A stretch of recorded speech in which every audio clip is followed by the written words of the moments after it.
Welcome into another edition of the FutureSox RoundUp. We are back. We took last week off. A little bit busy time for me here. Jeff hopped on with James and Ian last week. We are not going live today. Apologies for that. But we're here. We're here to talk with everyone. I am Elijah Evans, joined by Jeff Cohen. We're excited to be back and just do a little bit of a recap of some stuff going on throughout the White Sox system here. A little bit unstructured. We're just kind of go by the levels, talk about the headlines. We've got a big promotion to talk about this past week that White Sox world and fandom is loving. And then we've got a few other, promotion to motion situations within the minor leagues, in addition to a ton of players that Jeff has talked to over the past few weeks in Carolina. There's a lot of, players playing really well throughout the system at this point, especially, we're now a month and a half into the season. This is when you can really start to evaluate performances beyond just the initial, what does the guy do out of the gate? Like now we've got a true sample size to work with. So we'll focus on the last 2 weeks here and just kind of talk through some stuff. Jeff, what's going on with you? How are things?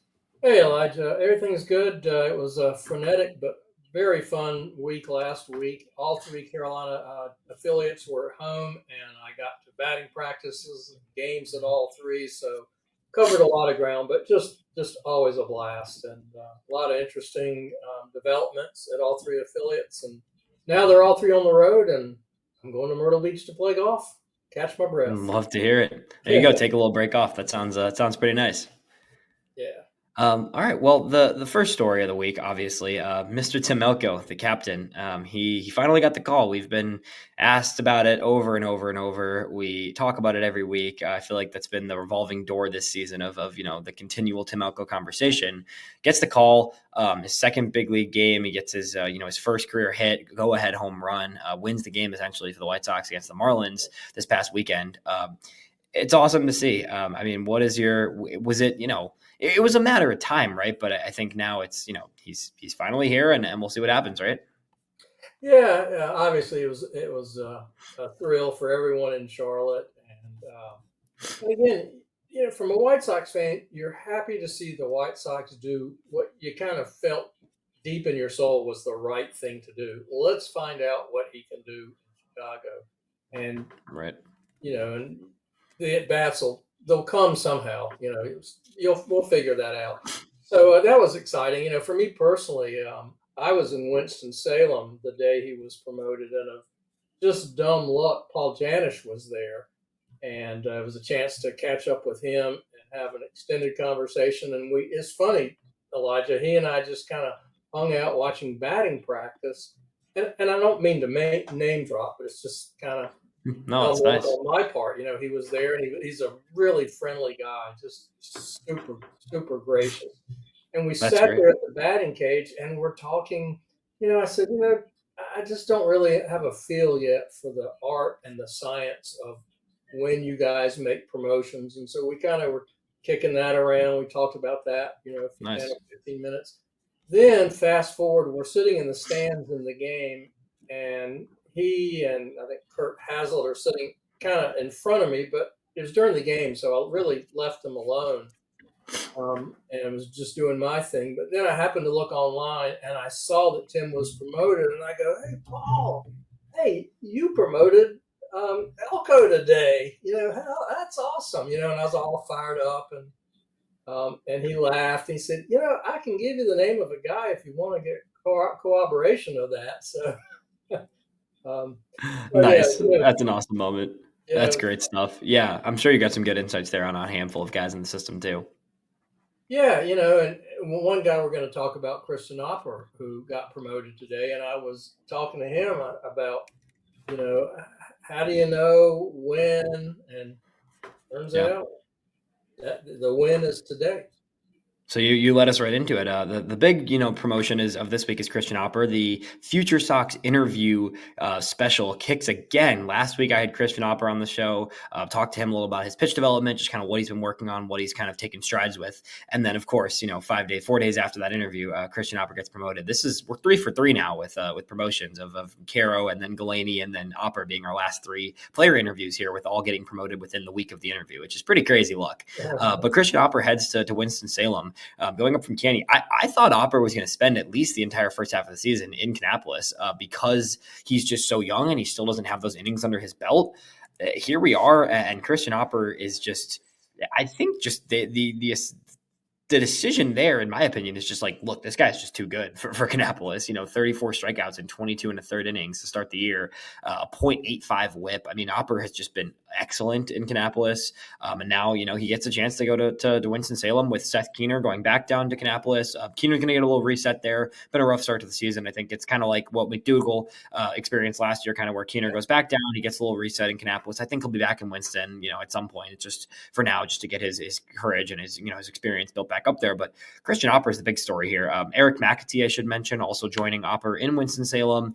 This is a guy who's, I've heard good things about this offseason, has been really impressive so far in Kannapolis. So those two both heading to Winston. But, Oppor is just, have you gotten to see one of his starts? I think you saw one or two of his starts in person at this point, right? I've seen 3 for sure and maybe 4. It's one of those things where I need to go see other guys, but he's so fun to watch. I saw the last 2 weeks, Kannapolis has had 11 a.m. starts, and he pitched both of those. I saw both of them. This last one was the toughest of his starts, of his 5 starts this year, because it was against the Carolina Mudcats, who are a phenomenal team. They lead the league in most offensive categories. And I talked to him after the game, and he kind of admitted to me, he said, basically, and it's not cocky, I just think it was an admission on his part that for the first time, he couldn't just stand on the mound and throw his pitches. He had to really think about what he was doing, sequencing, and just really try and get outs, because it was but he did a great job.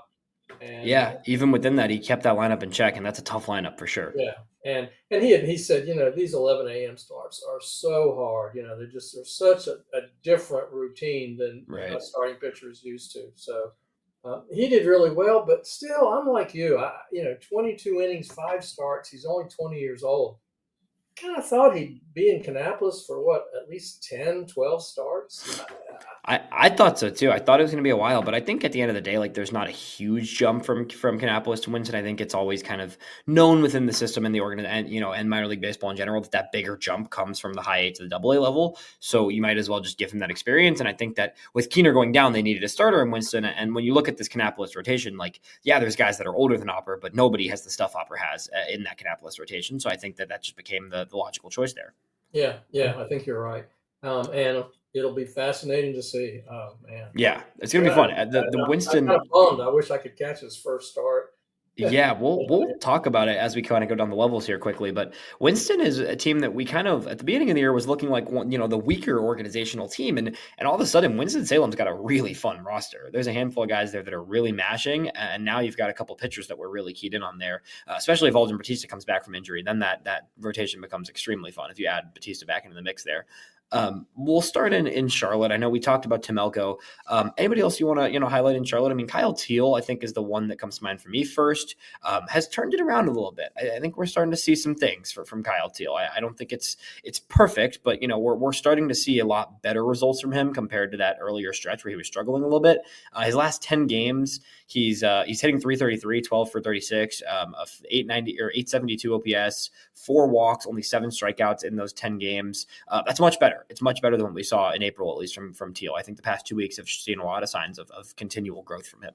Yeah, and again, I looked at his last 20 games, and his same thing: 316 batting average, 3 doubles, 2 homers. I think both of us have a high comfort level that he's developing just fine, and is got to get to Chicago at some point this season. Yeah.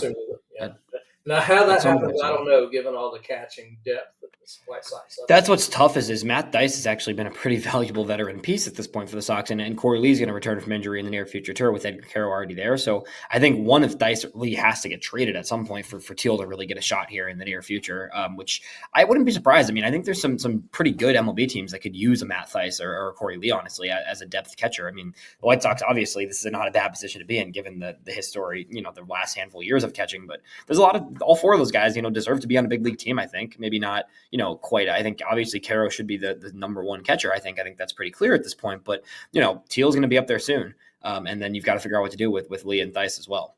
Yeah. And Lee is already in Charlotte rehabbing. Right. I forgot about that. In the few times I saw him this week, he looks pretty good.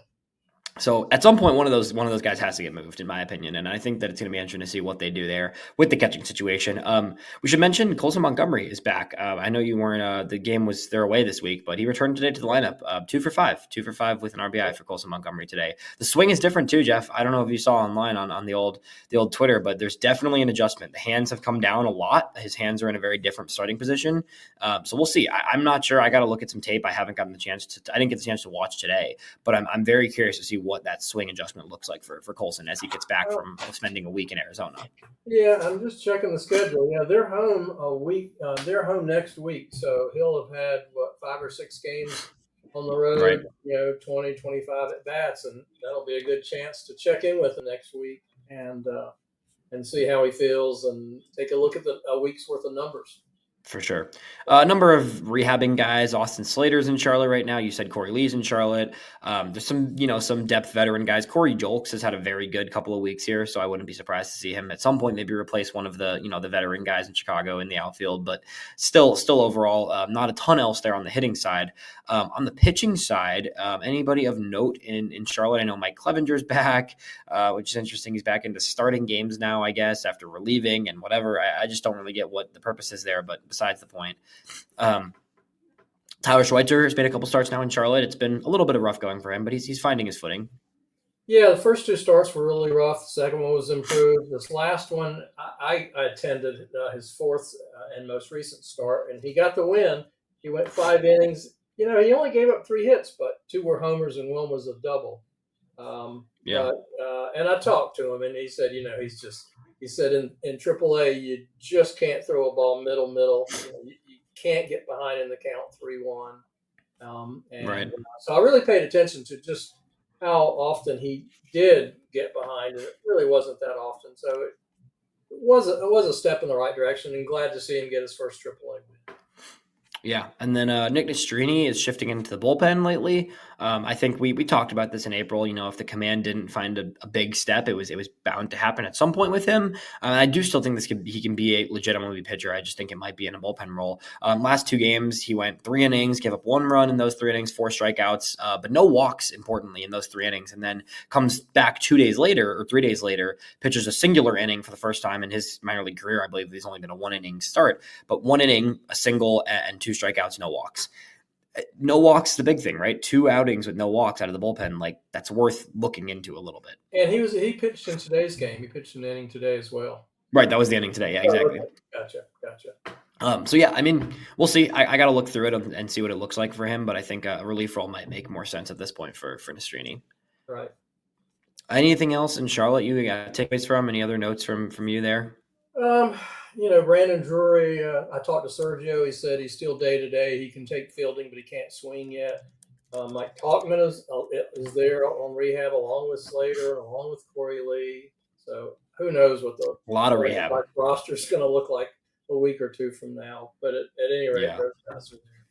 And then Trey retirement, I think, caught everybody off guard, but we all wish him well. That did catch me off guard. I'm wishing the best for him. We don't have a ton of info there, but definitely wishing the best to Trey. It's a good guy who both of us have talked to over the years, the past 2 years at least.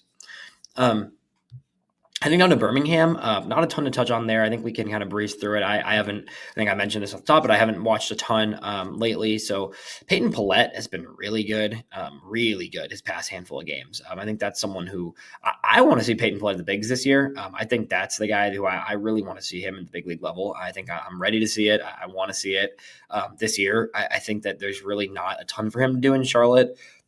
I mean, with Pallette, all it really comes down to is the command. But his last 4 outings, but 5 innings pitched his last 4 outings, 4 hits, no walks, 7 strikeouts. That's what is going to be for Pallette. If he's not walking guys, this guy's just about ready to face big league hitters. It just comes down to the walks for him. But when his command's on, I think he's as good as any other relievers, at least in the system. Yeah, I'm surprised that he's still in Birmingham, to be honest. I thought at the very least he'd be in Charlotte. I mean, after having such a dominant year last year in Birmingham. Yeah.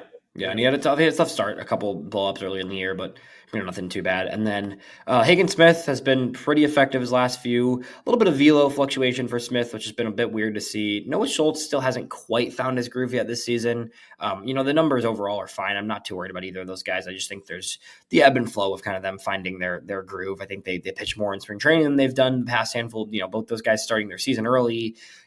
It's coming together. The one other note from Birmingham, Grant Taylor thing. Did you see this today? How apparently the plan is to pitch him out of the bullpen sometime. Yeah. I heard this in spring training from talking to media guys. They're talking to the team. They're like, I heard in Arizona, like, oh, Grant Taylor could be this amazing closer. Maybe one day, sure. In 2027, if Grant Taylor is where he's at in his development, where he's reaching the big league level, and the command doesn't come along, and the injuries, he had another injury or two, then sure, maybe you look at him as a closer. This is Grant Taylor's first professional season, his first full professional season. I completely understand managing his workload. I do not understand him not starting games. I just don't get it. I think this is a guy you have to give a legitimate long-term chance to be a starting pitcher. And then if it doesn't work, you can pivot. Where are you at with Grant Taylor? I just don't get it, really. I agree completely. You can limit his innings. You can put him on last year's Noah Schultz plan where maybe he gets to the third inning. But, yeah, let him start and develop him as a starter. You can you can. Last year, Noah Schultz, I don't know, hardly even saw the fourth inning for at least half the year. Do that with Grant Taylor. But right. Yeah, that's fine with me. I just don't get not starting. It doesn't make sense. No, not at all. So that's interesting. It also sounds like Hagen Smith is going to be skipping a start this week, dealing with some fatigue, the velo up and down a little. It makes some sense. I think Hagen, he didn't look his best his past few starts. Ease up, give him the time he needs. Again, I'm not too worried about Schultz and Smith. I think at the end of the day with those guys, like, yeah, it'd be exciting if they were dominating, and it's you don't love seeing either of those guys struggle with their command, but it's not about this year. This year for those guys is really just honing their stuff, staying healthy, getting their innings under their belt, because next year you want those guys to be a big piece for you at the big league level. So it's May of this year. Take it easy. Take the time you need with those guys. I don't really care about any of the results until July, honestly. Yep, absolutely. Hitting in, let's quick check in Birmingham. Ryan Galaney is doing his thing there still. I thought it was going to be a little more of an adjustment for Galaney, because that's a guy who generally has had, a little bit. He had the adjustment period in Winston last year where he struggled out of the gate a little bit, then found his groove. The past 2 weeks for Galaney, in 11 games, he's slashing 359, 405, 615. That's good for a 1020 OPS, 2 home runs, 4 doubles in those 2 weeks. Only 4 strikeouts too. Galaney just keeps hitting, man. He really just keeps hitting. It's very impressive to see what he's doing. Yeah, that's a great story. I'm not sure either of us saw coming. Yeah. Yeah, I mean, we both saw him last year dominating Kannapolis, and we're like, oh, that's a good college bat who's raking at the lower levels. But like, if he keeps this up for a handful of weeks in Birmingham, another month or two of this type of production, it probably won't be this type of production, but a month or two of an 800 plus OPS in a league like the Southern League, that's hard to hit in. Like, at that point, at Galaney's age, I'll see it in Charlotte personally. I'm down. Yeah. I mean, he's it's a hell of a trajectory, but you're right. Yeah, very good victory story for the org, right? I mean, he's 24 years old. He's going to turn 25 in next month, right? So when he's 25 years old, like, Charlotte, let's do it. I'm down. I mean, it's for a 13th round pick, and as a senior signing too, like, to turn into anything is already kind of, you don't expect much, right? You're taking a flyer on a guy who can really hit, and he's just continued to mash at every level, which is very impressive to see. Caden Connor has also been pretty good. Caden Connor, his past 2 weeks in Birmingham, just getting settled in Birmingham as well, hitting 333, 405, 424 the past 2 weeks. 4 walks, 2 strikeouts for Connor. Another organizational guy who, if you've got 13th and 19th round picks doing anything at the AA level, that's a pretty good development, all things considered. And if either of those guys get to big leagues, then it's a great development. Elijah, if you've got the Birmingham stats in front of you, I'm curious, has Ryan played much outfield in Birmingham? Galaney, I don't believe. Not that I'm looking too far ahead down the road. I don't believe he has. Let me see. I think, my guess, yeah, he has not played a single game of outfield yet in Birmingham. He played it in Winston that one game. Yeah, he's played since he's been in Birmingham. He has been first for 9 games and DH'd for a couple, and that's about it. So he's playing first for the most You part. kind of know where I'm heading with that way down the road, but just because there's Elko lack of and outfield Vaughn. depth. Yeah, well, Elko and Vaughn in Chicago. Well, Vaughn shouldn't be there much longer, but yes. That's the interesting piece. But yeah, that's the key headlines there, honestly, in Birmingham have been Galaney and Connor, which is awesome. William Bergoya's, slowed down a little bit, but still a very solid season overall for him being 20 years old in AA. It's been fun to watch. Heading down to Winston, like we talked about, Winston's getting fun. And there's nobody more fun right now in this organization than Braden Montgomery, I think. This guy is just lighting everything up. Like, it's not like it's like, oh, he looks pretty good.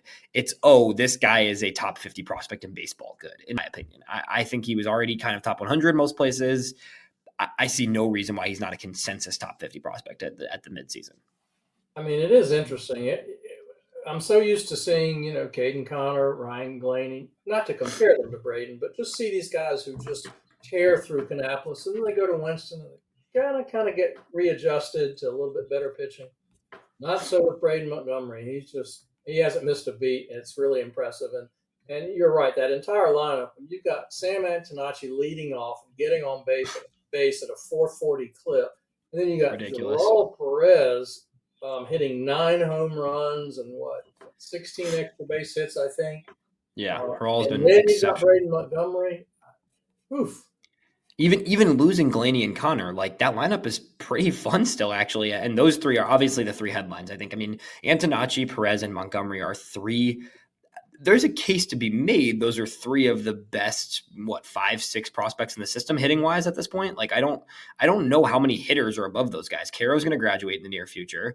I think Teal's up there, obviously. Bonnemer's up there, obviously. And then it's Colson, maybe. And Braden's obviously above them at this point. And then beyond those ones I mentioned, Perez and Antonacci got to be right there. Yeah, I mean, you got Galaney's the one guy in Birmingham, right? Who's under consideration. And then Teal. Yeah, but even Galaney, from a prospect standpoint, in my mind, I like what he's doing a lot. But these two, Antonacci being just drafted last year, being 22 years old, right, and then Perez being 20, doing what he's doing, right? Yeah. I'm just saying, yeah, for sure.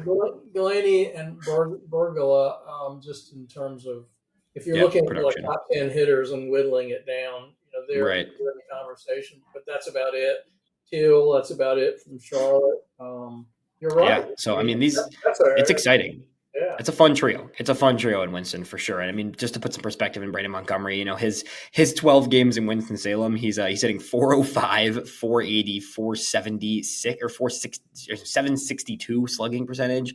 That's a 1242 OPS, 9 extra base hits in those 12 games, 6 walks, only 8 strikeouts. I mean, it has just been otherworldly from Braden Montgomery. I think this guy's, when's he in Birmingham, Jeff? I think June, July? It can't be that long at this point.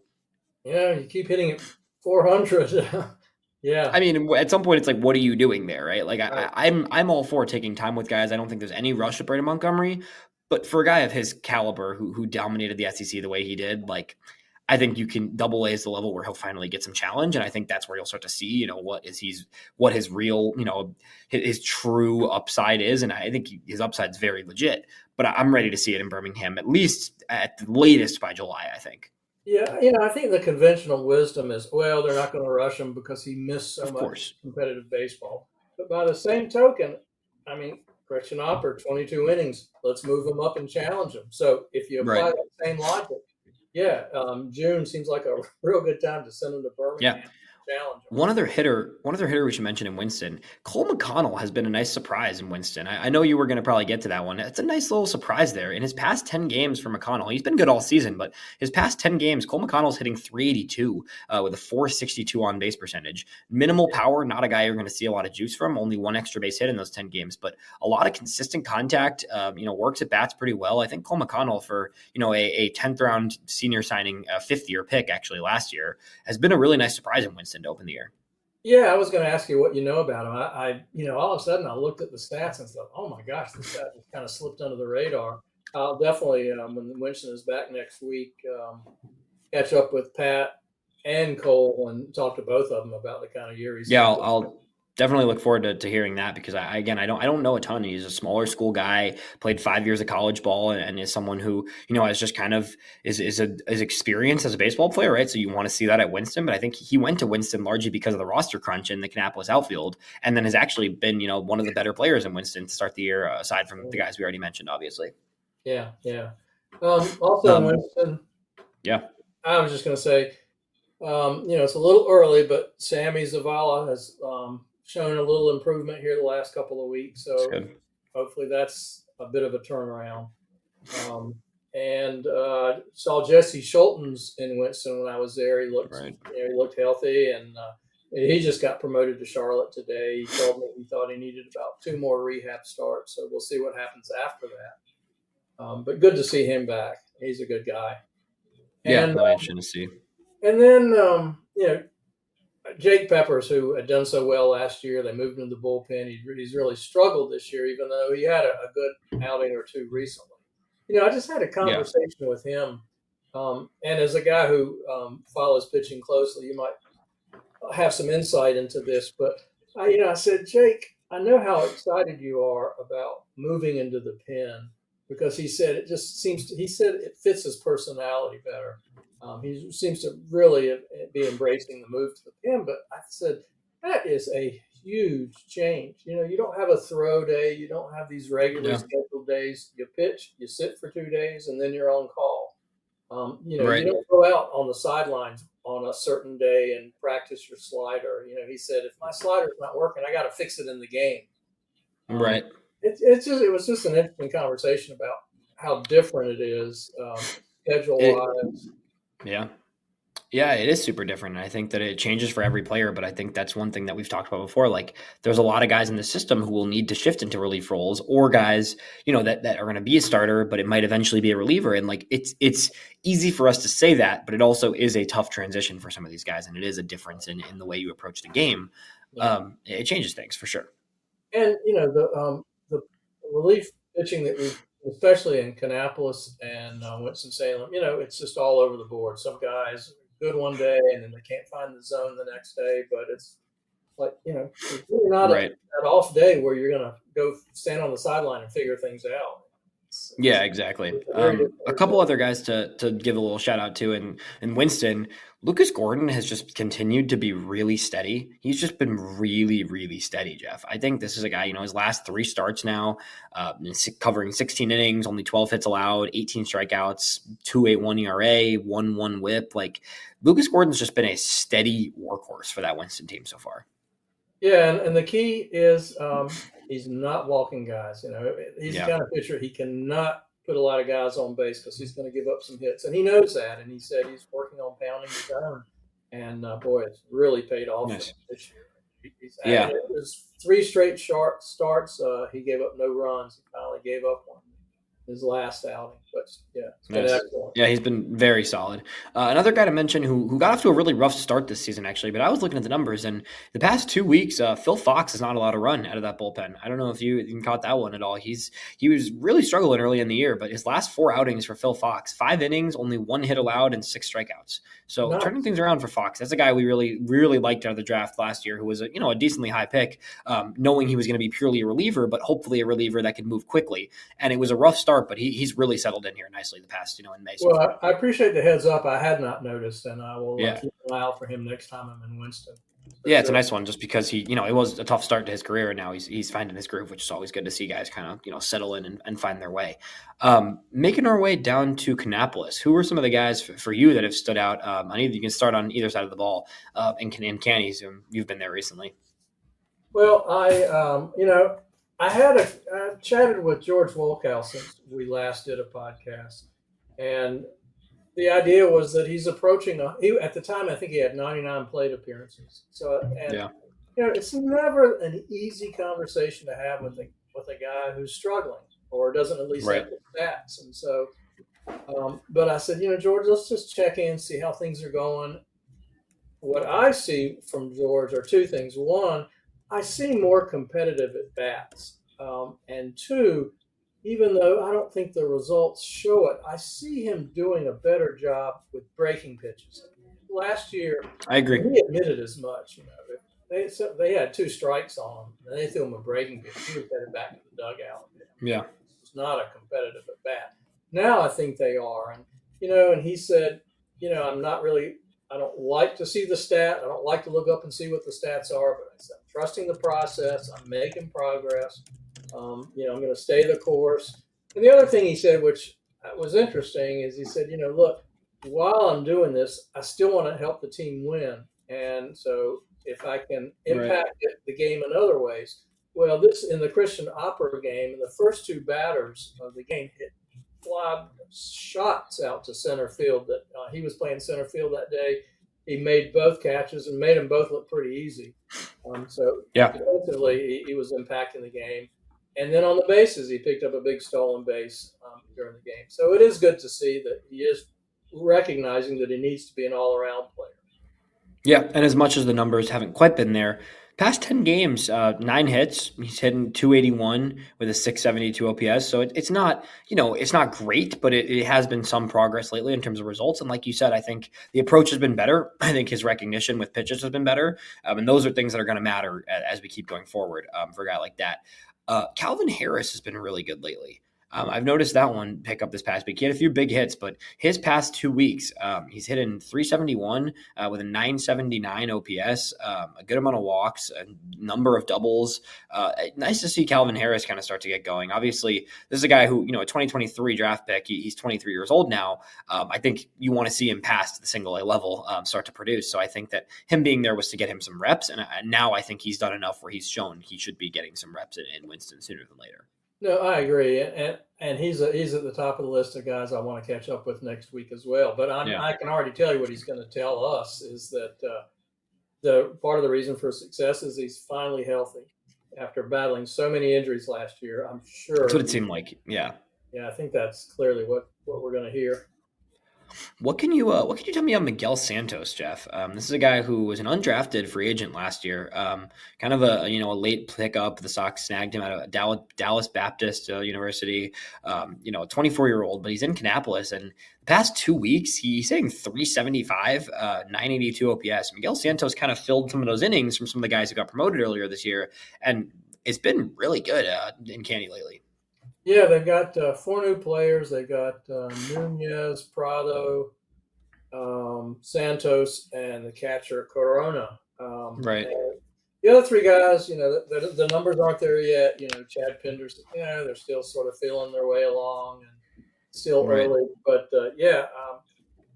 I saw those numbers and it's just impressive. I mean, he's really been getting the bat on the ball early here. I'm anxious to see what the next couple of weeks look like. Definitely. Is Javier Mogollon dealing with an injury? Do you know about that? No. He missed the last 4 games of the series, so I was curious. Huh. When did I talk to him? I was he last played. I think it was Wednesday last week when he played last, or maybe it was Thursday, but he hasn't played again. Wednesday, I talked to him on Wednesday with the help of a translator, and nothing came up. Nothing. I didn't see any sign of it, and he didn't. He's been incredible, but he hasn't played now in 5 days. So I'm curious if he'll play starting today. Maybe we'll see. I guess we'll see tonight during that game if he ends up playing. But either way, he's been excellent when on the field. Caleb Bonnemer took a half step back in terms of his production, but still looks very good. Still walking a good amount. He's still stealing bases. He still just looks like a very good player, even with a slight decrease in production this week. That's all I got in terms of the hitters. Pitching side of things, we talked Christian Oppor. If anybody wants to learn more about Christian Oppor, definitely check out my interview with him last week. He did a good job kind of talking through some of his pitching, and really, he said, I think he really valued the year he spent last year in Arizona. I think that for some pitchers, they're eager to get going in pitching and they want to be immediately in Kannapolis. But I think Oppor, coming into the organization, knew that he had a lot to kind of still figure out and being such a young, raw pitcher. And I think that last year, really just working through his mechanics, finding himself as a pitcher has allowed him to come in this year and have so much success, which then gets him to Winston. So definitely check out that interview on the FutureSox page. Yeah, definitely. That was a good one. I enjoyed it. Appreciate another starter doing really well is Jason Sinibaldi. Justin Sinibaldi, yeah, he has been good. Sinibaldi, and he's got that pitcher's frame, 6'4", 220, big strong guy, big dude. Out of Rutgers, and had a couple of really good. In fact, I think he's had like 3 or 4 good outings in a row after a rough one to start the year that kind of got all his stats a little out of whack. Is he pitching? He had that weird little because he pitched in a game, but then it got rained. So then he only came back and pitched again 2 days later or something. He What was came the back and pitched 2 past days week? later, just another 2 innings.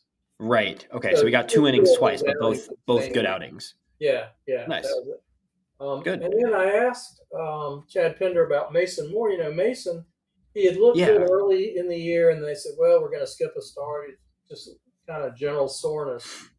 But I think it's 3 weeks now, so. It's been almost a month now, I believe. So Yeah. it's interesting, Mason Moore. I was excited to see more of him because he looked really good. Speaking of, this is at live update. Cole McConnell just hit a home run. His first is a guy that we just said has minimal power and has been hitting mostly contact, and he hits a home run in the first inning today. So that's good to see. Who else in that? Jack Young, another guy worth a mention, another one of those draft picks from last year who's been lights out. His last 5 appearances out of the bullpen, 9 innings, 2 runs, 9 strikeouts. I will take, or not even no runs, pardon me. 9 innings, 2 hits, 9 strikeouts. I will take that for sure from Jack Young out of that bullpen in Kannapolis. Yeah. He's looked really good. I think he had just 1 or 2 rough outings, but of late he's been really, really effective. And, love to see it. And then another guy to mention is Umberger, who seems to be moving into the rotation to fill a couple of the open spots. Okay, been spot starting a little, yeah. Yeah, and I think he had like 3 scoreless innings this week in a start. Nice. Yeah. Good to see. Undrafted guy, those are always fun to see what the development course looks like there. That's about all I got. I think this was a quick little rundown of everything. I think we'll have some more stuff coming. I know you're gonna be golfing this week. I'm doing some other work stuff, figuring stuff out. But we'll be back. We'll get to it. We'll keep up with things. I'm looking forward to it. Who's your prediction for next call up next promotion in the system before we get rolling here? Ooh, wow.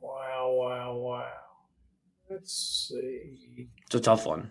Yeah, I'm just because I'm going through level by level. Yeah. You could always take the easy way out and say, there'll probably be a reliever from Birmingham who's coming to Charlotte because Charlotte can't get enough of them. Yeah. But position player, would there be anybody before Montgomery, do you think? Calvin Harris? Yeah, I thought Calvin Harris. I think that could be the one. I think he could deserve some innings in Winston as the catcher there. I think that's a good one, and then it opens up some more innings for Ronnie Hernandez and Canny as well. I think that would make sense.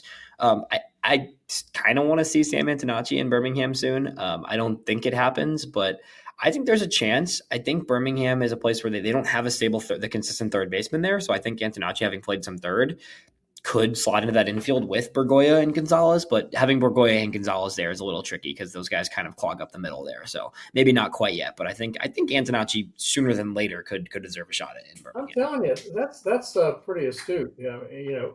What else? I mean, if he has another month like the start of the season, it's clearly time.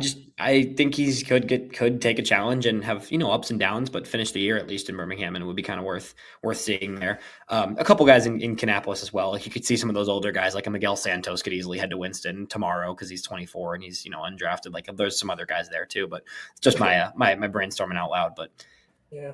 Well, Miller, all right, Jeff. Nate Archer. Yeah. Maybe. Oh yeah, that's either of those guys too, given their experience, could be a good fit for heading to Winston soon. I like that as well. Miller Green, who leads, I don't think not just Kannapolis. I think he leads the entire league in triples. Carolina League. Yeah, I saw that, which is hilarious for a huge dude, right?